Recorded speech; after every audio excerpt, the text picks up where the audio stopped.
Umabot sa tinatayang 14 na milyong pisong halaga ng shabu ang nasabat ng mga otoridad sa isang matagumpay na operasyon kontra iligal na droga sa lalawigan ng Camarines Norte, kung saan dalawang kilalang high-value target ang naaresto.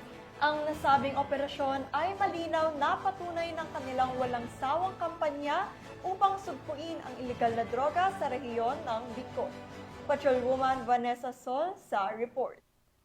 Ng kapulisan ang dalawang tulak ng iligal na droga sa matagumpay na buy-bust operation dakong 10:00 ng gabi nito lamang 17 ng Agosto taong kasalukuyan sa Purok 2, Barangay Bagasbas, Daet, Camarines Norte. Kinilala ang mga sospek na sina alias Junior, 38 taong gulang, binata, chef at residente ng Purok 4, Barangay Ginakutan, Vinsons, Camarines Norte, at alias Berto, 41 taong gulang, may asawa, residente ng Purok 1, Barangay San Francisco, Labo, Camarines Norte. Nakumpiska mula sa mga sospek ang iba't ibang ebidensya, kabilang ang isang orange eco bag na may lamang isang medium size na sachet ng hinihinalang shabu, isang black sling bag na may laman ng wallet, ID at isang brown envelope na naglalaman ng isang 500 peso buy-bust money, 19 na pirasong peking 500, mahigit 300 na pirasong peking 1,000 budel money at isang black plastic na nabalutan ng packaging tape na may dalawang malaking sachet ng shabu,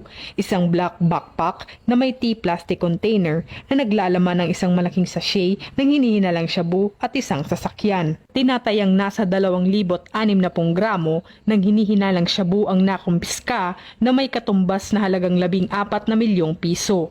Sa kasalukuyan, nasa kustodiyan sila ng Daet Municipal Police Station para sa kaukulang disposisyon at pagsasampa ng kaukulang kaso sa ilalim ng Republic Act 9165 o Comprehensive Dangerous Drugs Act of 2002. Accordingly, dun sa intelligence natin, these people were from Labo and matagal na rin kasi itong tinitingnan ng mga intelligence operatives natin.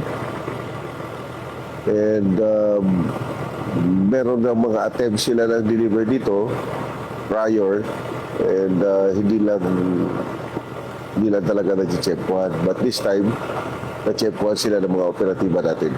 Mula dito sa Legazpi City, Albay, ako ang inyong PNN correspondent, Patrolwoman Vanessa Sol, alagad ng batas, tagataguyod ng Balitang Pulis.